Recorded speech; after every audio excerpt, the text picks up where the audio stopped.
नमस्कार दोस्तों। तो आज मैं आप लोगों को फ्लूइड मैकेनिक्स पढ़ाने जा रहा हूँ।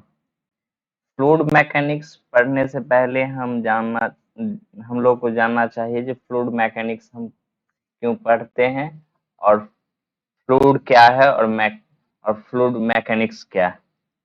तो चलिए, पहले हम फ्लूइड मैकेनिक्स इसलिए पढ़ते हैं कि जो बीटेक में हम जैसे हाइड्रोलिक स्ट्रक्चर डिजाइन करेंगे या जो भी बहुत सा जो फ्लूइड, जैसे कि आपको इन्वायरमेंट में आइएगा तो फ्लूइड में पढ़ना है, वाटर है, उसका विस्तृत वाटर का प्रॉपर्टी आपको जानिएगा, तभी ही आप मतलब उसका फर्दर स्टडी कर पाइएगा, इसलिए पढ़ते हैं।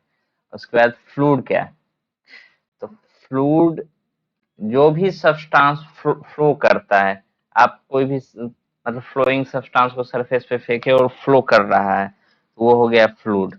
उसमें मतलब जो उसमें है सब्सटेंस में प्रॉपर्टी होता है फ्लोइंग करने का, जैसे कि वाटर हो गया, ऑयल हो गया, या एयर कहिए तो एयर भी मतलब फ्लो करता है सरफेस पे, नहीं वो मतलब आपका एनवायरनमेंट में फ्लो करता है एयर, वो भी एक फ्लूइड की ही कैटेगरी में आती है। चलिए देखते हैं उसको डिटेल में फर्दर में। तो पहला हम जो टॉपिक हम लोग को ये चैप्टर का ही पढ़ना है, इंट्रोडक्शन एंड फ्लूइड प्रॉपर्टी। तो इंट्रोडक्शन पहले हम देख लेते हैं। Fluid fluid is a substance that is having the ability to flow under the action of shear force। अब shear force आपने कोई भी सरफेस पे, जैसे कि वाटर, कोई आप मतलब वाटर जैसे कि रिवर है, रिवर के ऊपर सरफेस पे आप या स्टील वाटर कोई भी बकेट में रखा हुआ है, तो उस पे हाथ डालिएगा और उसको मतलब आगे बढ़ाइएगा, मतलब उसके पैरेलल, तो वो टेंजेंशियल जब उसको कीजिएगा, वो जो फोर्स लगता है ना, वो मतलब नॉर्मल बहुत कम होता है, मगर वही शियर फोर्स है। और उसके बाद ये आपने देख लिया। उसका अगला है liquid and gas fall in the category of fluid. मतलब आपको तो पहले ही बताया, जो लिक्विड में जैसे कि वाटर आ गया, एयर, ऑयल आ गया, या एयर में एयर हो गया और मरकरी, ये सब मतलब जो फ्लो करता है वो फ्लूइड है।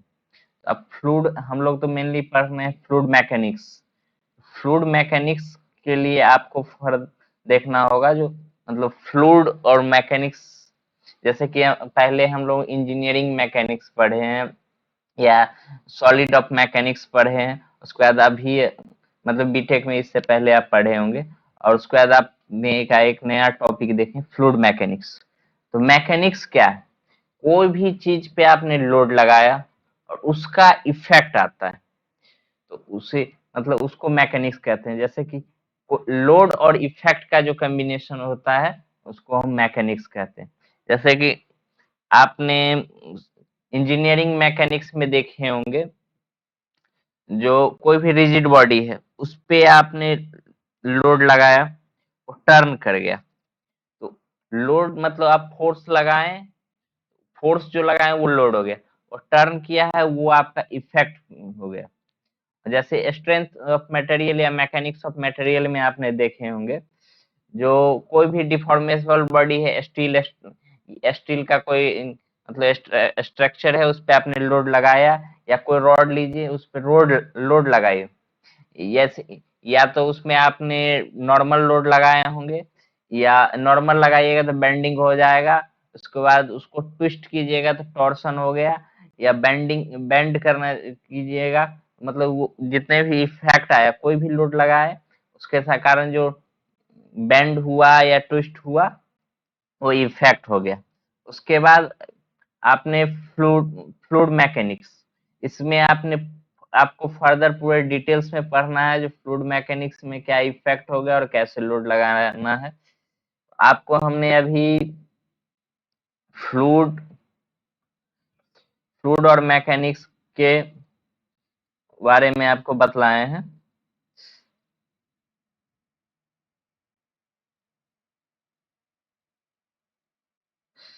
तो चलिए फर्दर आपको हम आगे इसका पूरा डिटेल्स में बतलाते हैं फ्लूइड का प्रॉपर्टी। और उससे पहले कुछ जो इंट्रोडक्शन का पार्ट है उसमें आप देख लीजिए लीजिए जैसे free surface is the surface over which only atmospheric pressure is acting. मतलब कोई भी सरफेस, जैसे कि आपने अर्थ पे जहाँ पे खड़े हुए हो फ्री सरफेस है, तो वहां पे एटमॉस्फेरिक प्रेशर एक्ट कर रहा है, उसको हम फ्री सरफेस कहते हैं। जैसे कि आप कोई रिवर है या पॉन्ड है, तो उसको रिवर मेनली फ्लूइड का हम मतलब फ्लो देखना होता है, तो मेनली हम रिवर में देखते हैं। तो उसका जो सरफेस होता है फ्री सरफेस में, ऊपर जो एटमॉस आपने प्रेशर नापिएगा प्रेशर गेज से, तो वहां पे आपको एटमॉस्फेरिक प्रेशर दिखाएगा। उसके बाद अगला है no slip conditions mean that the molecules which are contact with the boundary will stick the boundary if the boundary is at the rest the molecule also at the rest, and if the boundary is moving under the molecule is also moving। No slip condition मतलब आप important बहुत है, तो उसको को मतलब क्या होता है वो हम आपको यहाँ बतला देते हैं।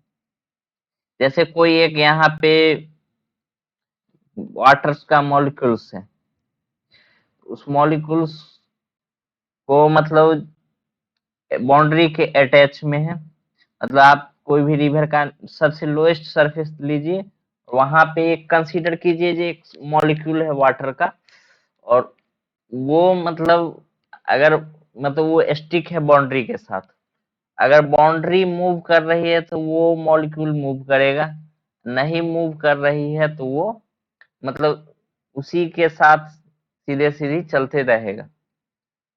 और उसके बाद आपको शियर के बारे में बतलाए थे।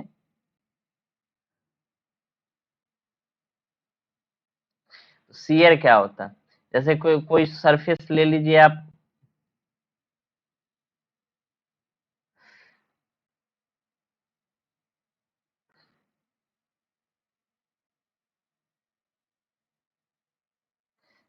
ये सरफेस है, तो इस सरफेस पे आप जब टेंजेंशियल फोर्स लगाइएगा, तो वाटर का मॉलिक्यूल कोई एक एंगल से डिफॉर्म करके, जैसे कि ये पूरा जैसे रेक्टेंगल देख रहे हैं ये वाटर मॉलिक्यूल्स है, उस पे आप शियर फोर्स टेंजेंशियल लगाइएगा, तो इसका जो लास्ट वाला जो अथी ये पोर्शन है वो घिसा के कोई एंगल पे आगे बढ़ेगा, और उसका धीरे धीरे मतलब एंगल पे डिफॉर्म होते हुए आगे बढ़ जाता है, उसको हम शियर फोर्स को कोई थीटा एंगल से डिफॉर्म करता है।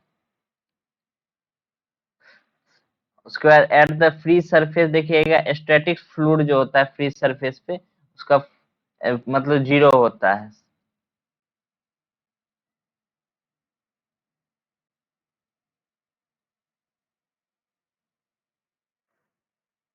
उसके बाद अगला जो है difference between solid and fluid, क्योंकि आप मैकेनिक्स सॉलिड का मैकेनिक्स पहले पढ़े होंगे या आप आगे पढ़िएगा, उसका दोनों के बीच में डिफरेंस क्या है वो देख लीजिए।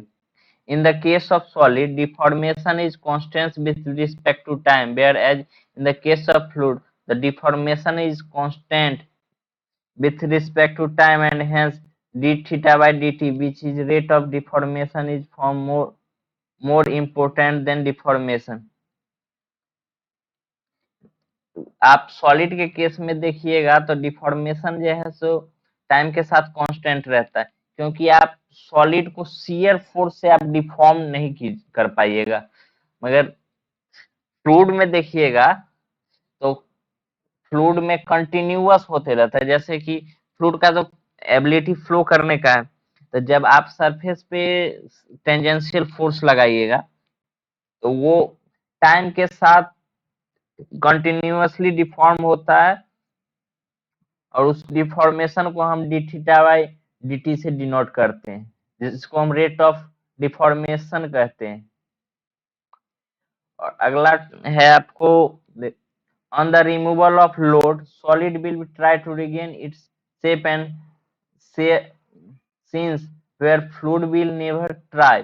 आप देखिएगा जो सॉलिड मैकेनिक्स में या कोई भी सॉलिड जो बॉडी होता है उस पे आपने शियर फोर्स लगाया या लोड लगाइएगा तो वो अपने शेप में आने की कोशिश करती है, लेकिन फ्लूइड में आप देखिए एक बार अगर फ्लो हो गया तो फिर अपने जगह पे वापस फ्लूइड कभी नहीं आ पाएगा, वो बहते हुए आगे अपना चला जाता है। The internal molecule force of attraction between. अब देखिए अगला जो आपको मतलब फर्दर आगे उसका पूरे डिटेल करना है, जैसे internal molecules molecule force of attraction between two molecules in same nature is known as cohesion and different nature is known as adhesion। जैसे कि इंटरनल मॉलिक्यूल्स वाटर और वाटर के बीच में अगर देखिएगा तो इंटरनल मॉलिक्यूल्स रहेगा तो उसको हम कोहेशन कहे। वाटर और कोई सरफेस ले लीजिए, ग्लास ले लीजिए, अगर दोनों के बीच में इंटरनल मॉलिक्यूल्स होगा तो उसको एडहेशन कहते हैं। कोहेशन और एडहेशन जो है दोनों मतलब नेचर ऑफ सरफेस पे डिपेंड करता है। जैसे कि आप ग्लास और वाटर का देखिएगा तो ग्लास का अलग नेचर है और वाटर का अपना अलग है, क्योंकि उसका जो नेचर हो गया या कह लीजिए जो इंटरनल अलग अलग दोनों का होता है। जैसे मरकरी और ग्लास उसका अलग नेचर हो जाता है।